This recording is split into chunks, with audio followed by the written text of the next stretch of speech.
The silversmith's house faces the main square of Kinfairly, where markets are held and criminals are hung, and it was here that the new arrivals came to a halt. I stiffened, but did not go to the door. The steed's hooves clattered to silence. The destrier neighed and no doubt tossed his head. "I seek Isabella of Kinfairly," roared a man, his voice achingly familiar. Merlyn. My heart lunged for my throat. For years I had imagined how we might meet again, how I would scorn him with blistering wit. Yet now I merely whispered his name beneath my breath like a besotted damsel. In truth, I did not know whether to be frightened or relieved, to be joyous or disappointed. He had come in pursuit of me, after all this time, a boon to my pride, if not a good omen for my future. "Isabella!" he shouted anew, and I wondered if he was drunk. I glanced over myself and smiled wryly at the embellishment of fermented malt upon my skirts. No doubt the hair had escaped my braid. My face would be hot and nigh as red as my hair. It was a far cry from the reunions I had so oft envisioned, when I was garbed in richness and hauteur, my words as sharp as lances. My appearance would do very well to show my spouse his importance, or lack of it, to me. I crossed the kitchen and opened the heavy wood door. Even though I braced myself, my heart stopped.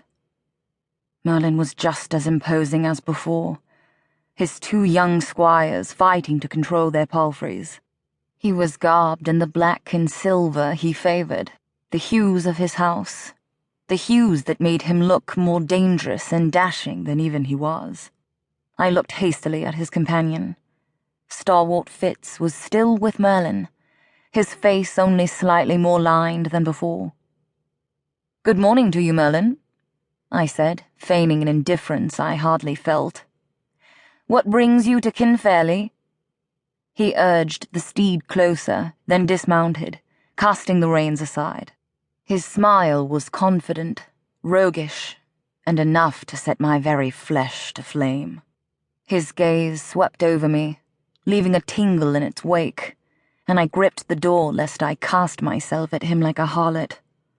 His breath made a cloud against the sky that darkened too early in this season. "Well met, cher," he murmured, with the intimacy one reserves for lovers, and I flushed scarlet, heating from nipples to hairline. Worse, I could not summon a sound to my lips. Merlyn knew it, curse him, and grinned with wicked satisfaction as he closed the distance between us.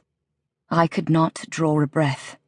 I knew the dark truth of Merlyn, and yet, despite all of that, despite my moral certainty that he would burn in hell, I still yearned to touch him again. He infuriated me, yet I had not felt so alive in all the years we had been apart as I did in this one moment, holding his gaze in winter's cool air.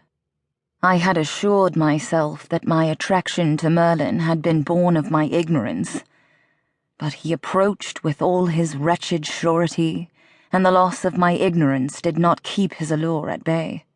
Far from it. If anything, I desired him more ardently than ever. To think that I had long fancied myself a clever woman,